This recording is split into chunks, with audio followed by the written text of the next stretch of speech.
Lombard, what you cooking, man?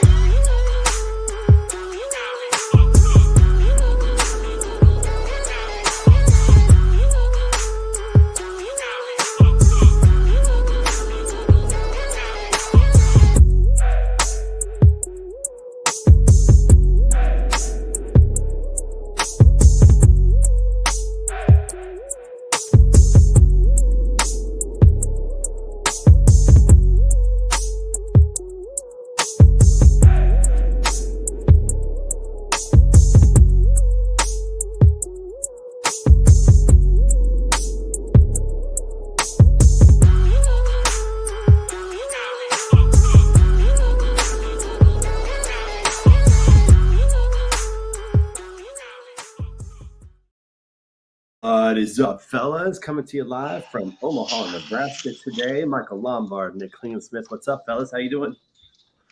Good morning. Good morning. Good to be back after that temporary week off. What happened last week? Well, let me tell you what happened last week. Somebody got sick and slept through. I was out, dude. I was so out. But I am glad to be back. I'm thankful. I'm grateful. Got oxygen in my lungs. Got energy now. And it is good to be here in the hotel doing a little hotel workout today.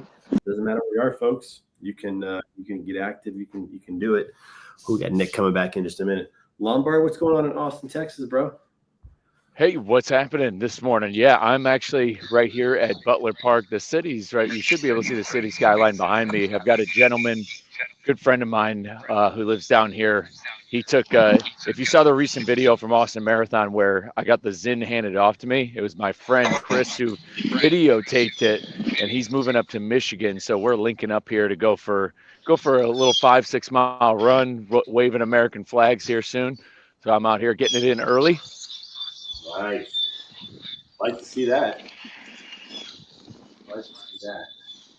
And Nick, how are you, my friend? Can you hear us all right?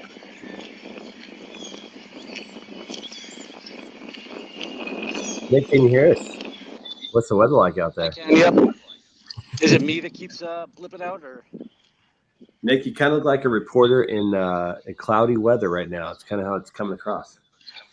Well, it's standing down in a foggy Clearwater, Florida. I'm surprised they're not treating it like a national emergency down here. But it's nice, man. It's in the 60s. It's a little moist out, which would be great running weather if I wasn't, injured.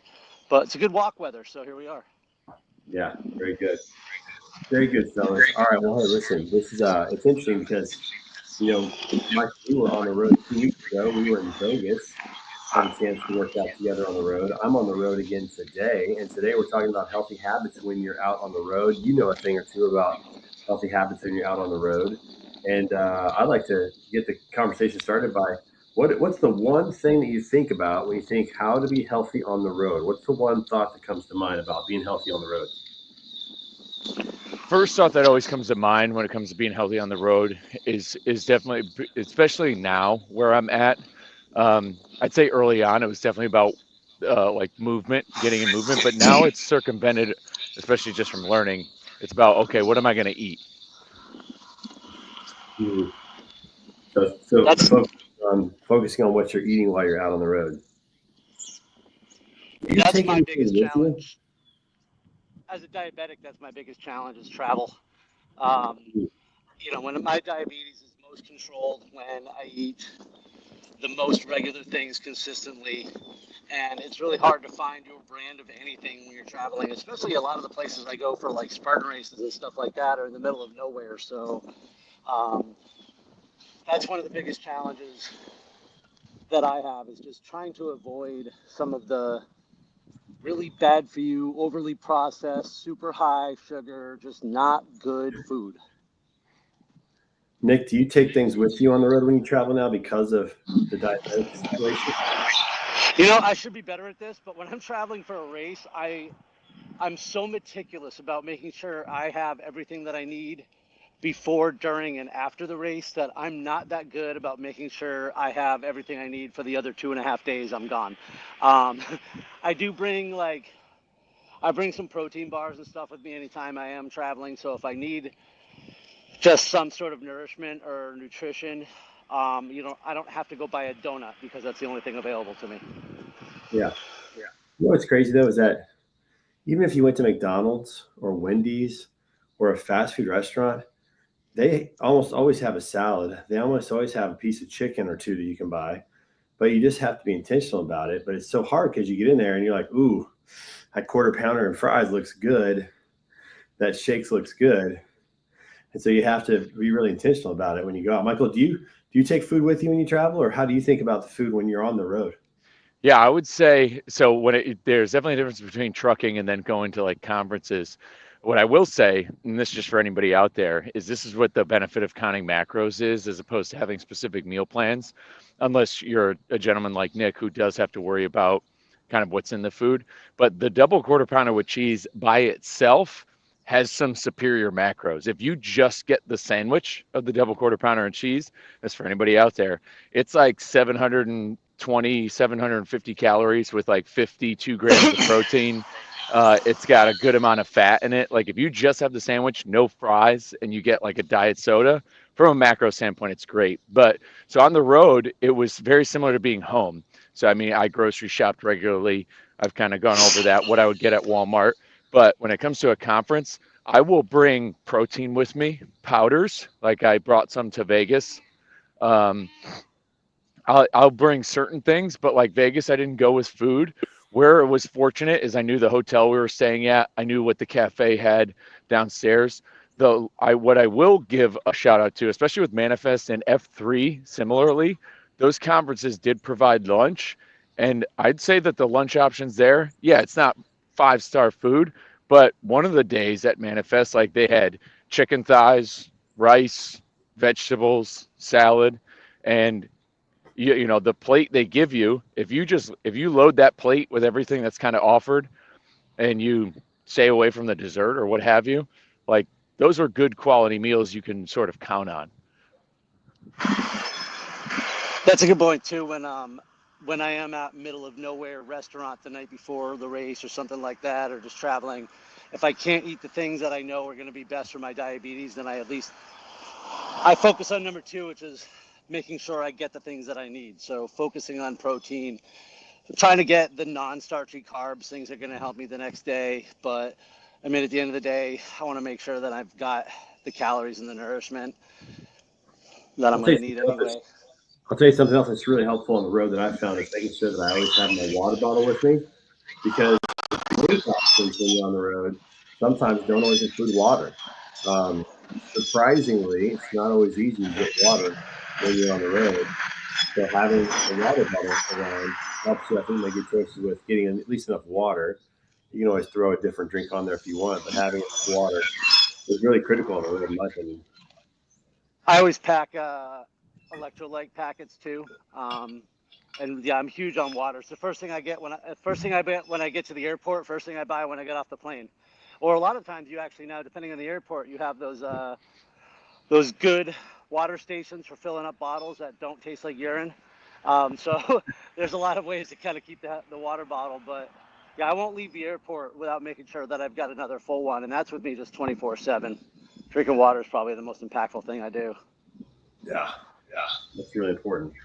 I'd say Yeah, that's one of the best things you highlighted is number one, credit to my wife who told me to bring a water bottle because that ended up being crucial too because I'm regularly consuming a gallon of water throughout the course of a day, depending on what I'm doing.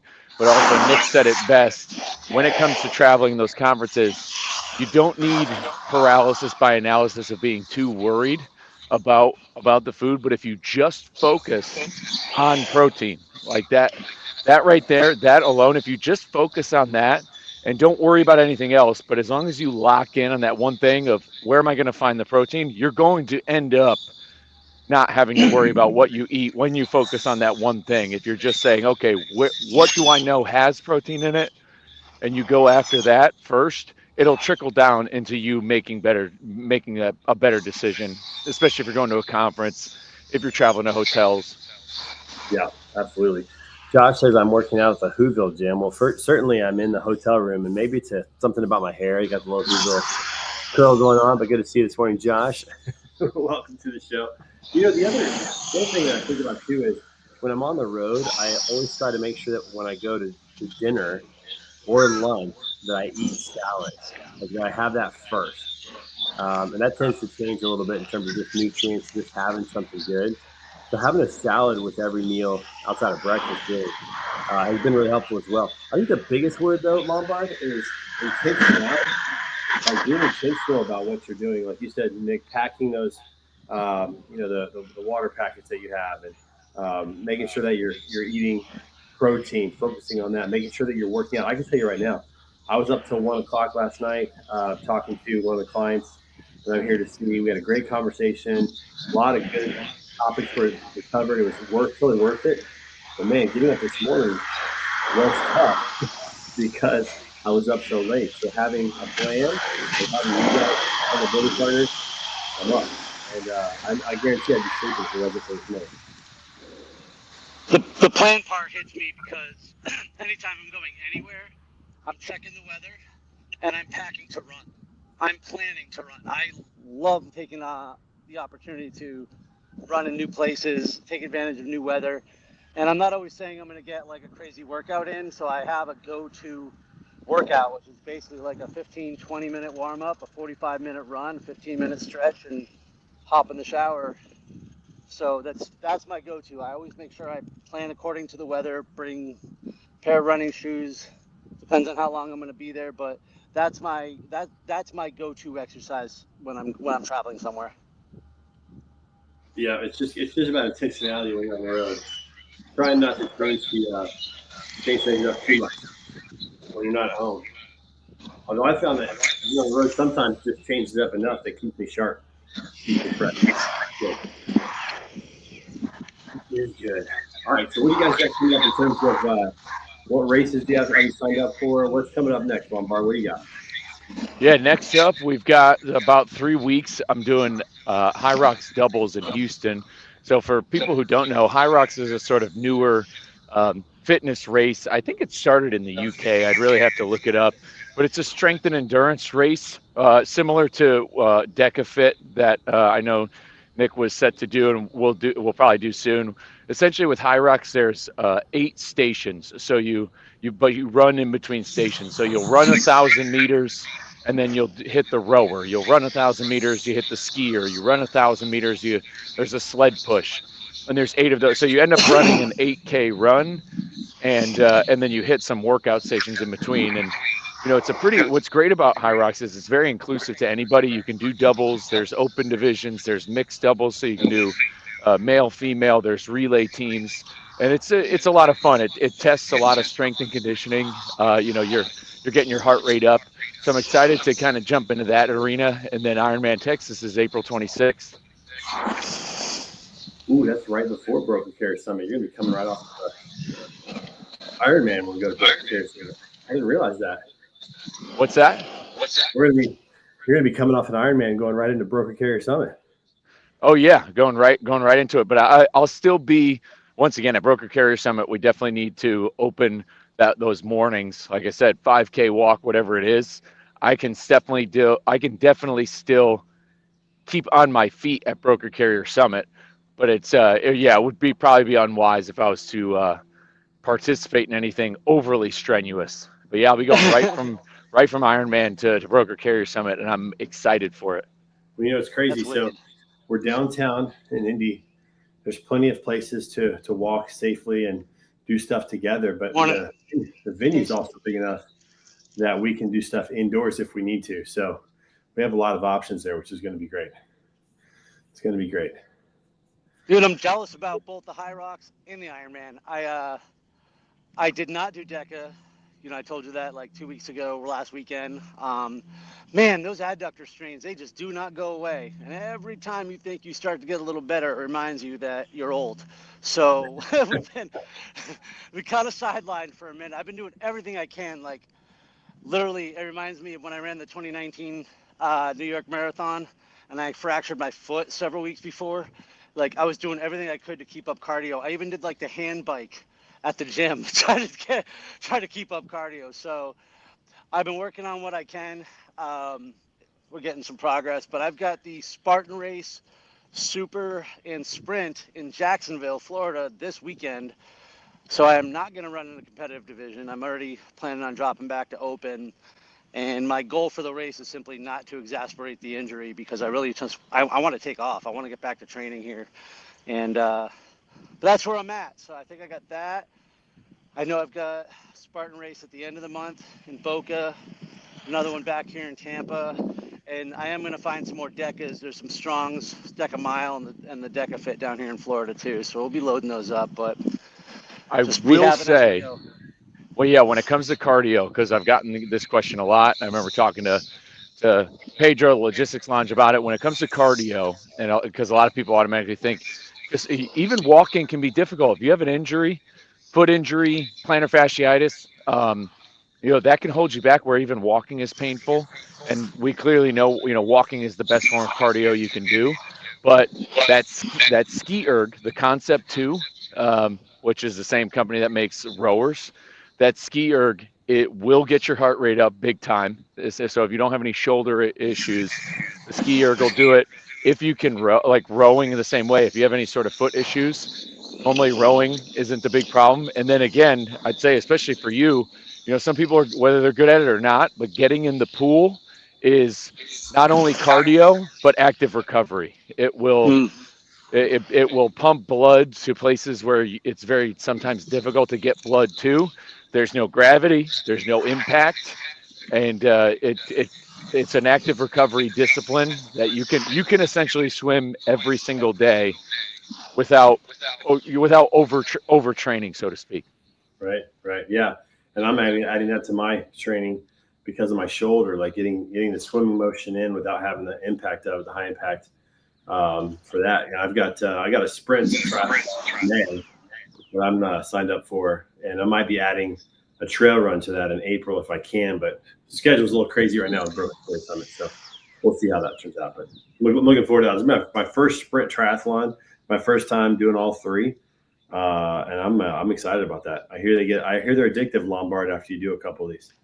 Once it gets in your blood, it's kind of just what gets addicting about it is the same reason people buy into running, the same reason end up buying into cycling is when you do all three, what the challenge into your brain, like going from one to the other, the thrill of doing three different disciplines, it just and just how whatever's going on inside your brain during one of those races, it's just like it just fuels you because you're like you can't imagine you're going from this to this, and then once you're finished with it and you kind of look back and reflect on it, you're like, wow, you're like there's something just totally different as opposed to marathon or just running or just doing cycling. When you do all three, just how your brain works through it, it gives you there's definitely an addictive dopamine release that just makes you be like, I need more. Yeah. I get a lot of that from the Spartans because it's not just running. Every time you tackle an obstacle, you're like, holy shit, I just did that. Then especially at some of the locations, you're just present. Like, I don't know if there's another way to really just describe that feeling when you're transitioning from an obstacle to running uphill through the woods, down the woods, climbing under barbed wire or something. Like, your mind always has to be exactly where you are. I can't tell you how many times I cross a finish line and that endorphin rush just hits me, feeling like that emotional, like, wow, we just did that. So even though I swore I'd never do a triathlon, man, I am super excited to get after it. Well, and I love those Spartan races with the obstacles, but with the shoulder, I just have a feeling that it's not going to work out just yet. So that would be a challenge for that. Yeah. That's why, triathlon, you do have the swimming portion, but like Michael said, it's low impact on the shoulder. So that's something I think I can pull out, which will be good. So it's awesome. It's good. All right, fellas, what else you want to talk about today? What else is good? How was the Michael? How was the what was it? A congressman meeting, a local representative meeting you went to? So I went to a Texas town hall in Austin. So my congressman, who's I live in the Texas 35th district. His name is Greg Kassar. He's a younger guy. He used to serve on Austin City Council. I saw online that he was having a town hall because he wanted to hear from the community. And I put this in my newsletter with Truck Parking Club. overall with the town hall, I was a little disappointed. And look, I get it. Greg Kassar, he refers to himself as a progressive Democrat. There's things that I agree with him on. There's things I definitely don't agree with him on in a lot of ways. I think sometimes his rhetoric isn't the best. I think he spoke very well at the event. There's some things in quotes I took away that I thought were very respectable.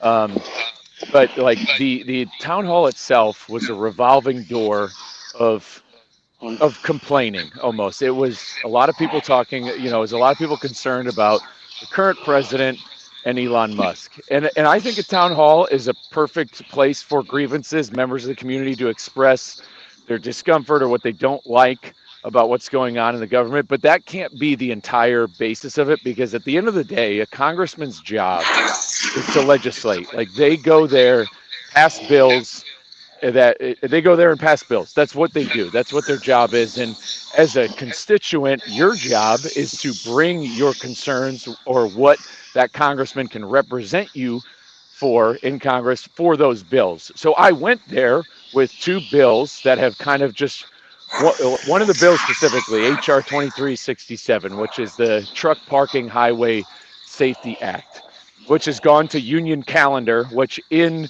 the congressional terms means that it's gotten put on a calendar to be scheduled for the legislative session, but that doesn't guarantee it's actually going to see its day on the floor. And we're coming up on 2 years since this bill was introduced. So I wanted to go to not only tell the congressman about these issues and how it impacts the 35 corridor, which is our district when it comes to truck parking, but also I wanted to let the members of my community know this, because I think that they're very much unaware. They definitely know there's issues on the 35 corridor, but they don't know to that extent. And I came fully prepared to talk about bills that I want the congressman to represent me on.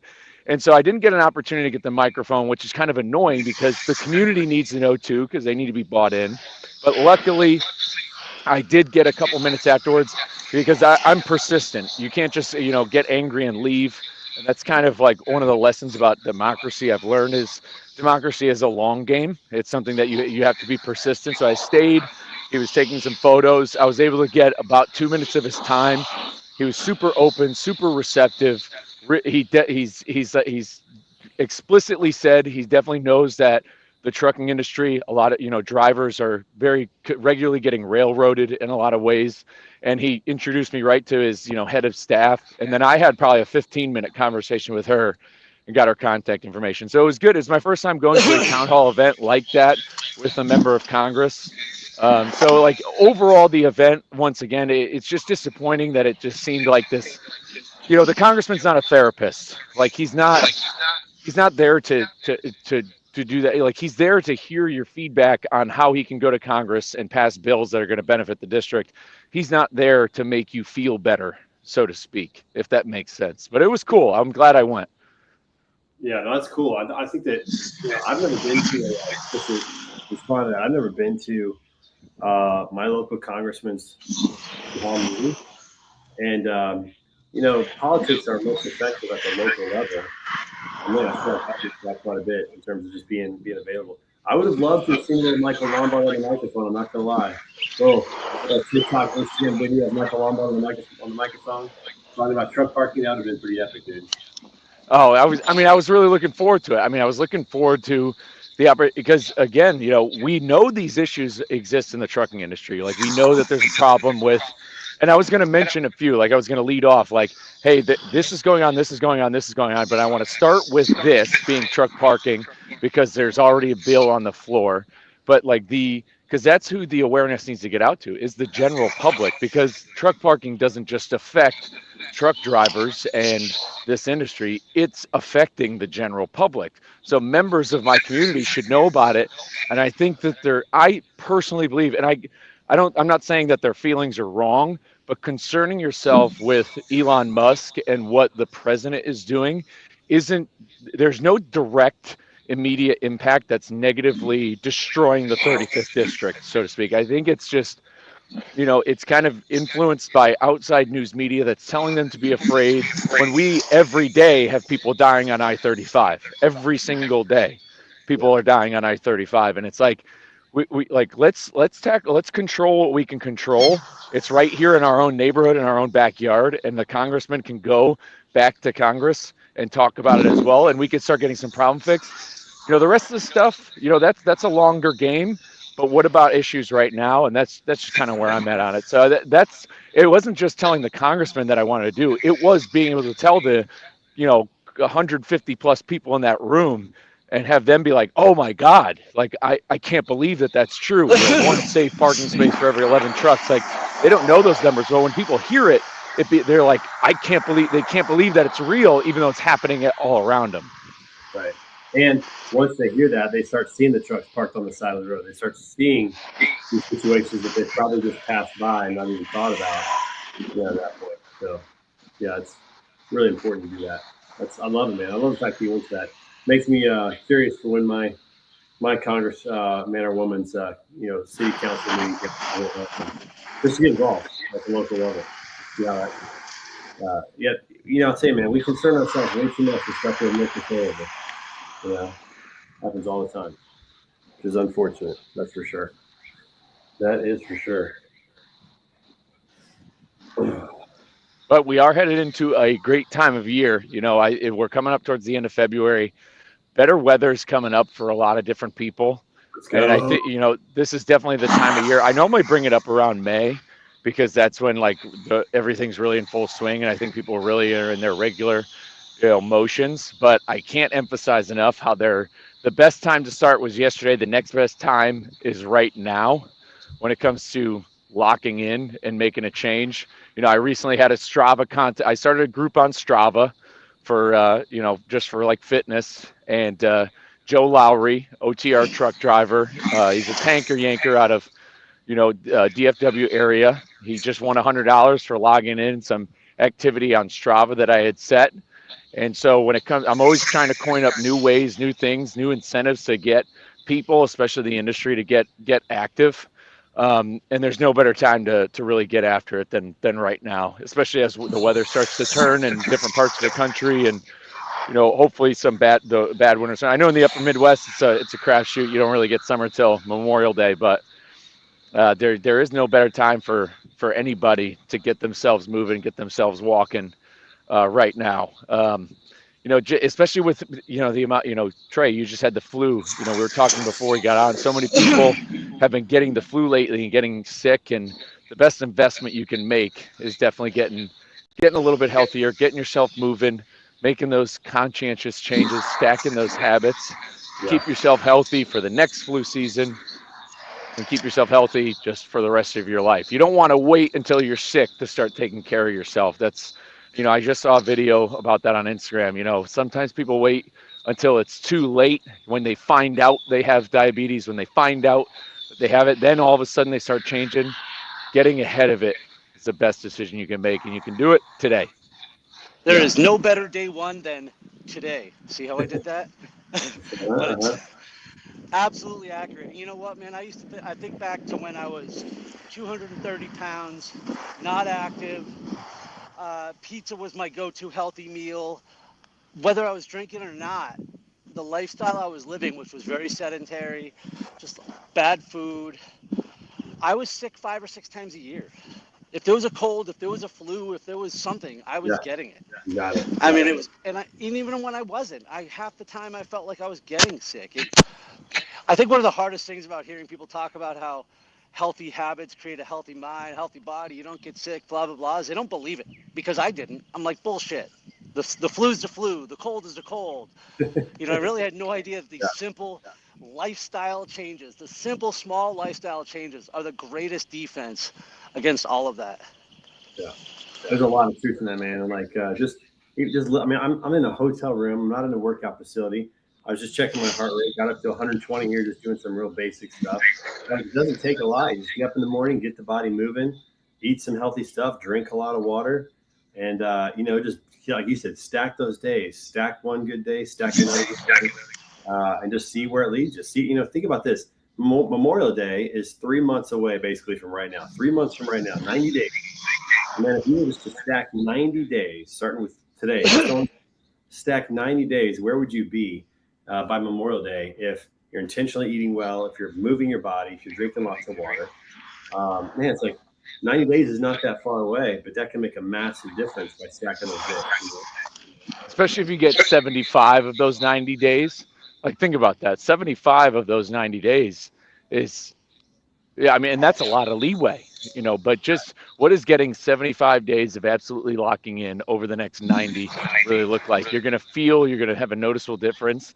And then once you get to that 90 days, you're just going to keep going. You're going to be like, wow, I can't believe how good I feel. I can't believe I look different. I can't believe I went up a belt loop. I can't believe those things, kind of how quickly they can happen. My clothes feel better. I'm more excited to go to the pool and take my shirt off, for example. Got more energy to enjoy the summer. Like, man, it's like, let's get ready for the summer right now. Let's get ready for an active lifestyle right now leading into it. And again, you might be in a place where the weather's terrible. Doesn't matter. Just get up in the morning. Time to start. Just do some jumping jacks, do some stretches, some twists, whatever it is. Just get the body moving and see where you are in 90 days by drinking water and eating more intentionally. Like you said, Michael, definitely perfect. You did 75 out of 90. That's 75 good days. That's huge coming up. And it starts with today, just one day. Just be good today and then see what happens tomorrow. That's all that it takes. All right, gentlemen. Well, hey, listen, you guys are out finishing your walk. I'm going to get up and get a shower and get ready for my day here in Omaha with clients. And we will be back next week for another episode of Iron Minds, here, sponsored by Broker Carrier Summit, which can't wait to see you guys. If you haven't signed up yet, go to brokercarriersummit.com, especially if you're a truck driver. It is going to be totally worth it for you to go and meet brokers that are going to keep you busy with good freight. Can't wait to see you guys in Indy. We'll have a great time with that. Fellas, always good to see you in the morning. We will see you guys on the flip-flop. Last words, final words, Michael Lombard, what do you got? Hey, final words. Today's Tuesday. We're in the last week of February. February is a short month. Can't emphasize enough. Get something on your calendar. There you can go to just Google 5Ks in my area. Get something on your calendar. Text a friend. Say, hey, I want to do this race. Sign them up, and let's get busy. Let's get to work. What do you got? Last words, buddy. Last words. What do you got? One day, day one. Make it today. Let's go.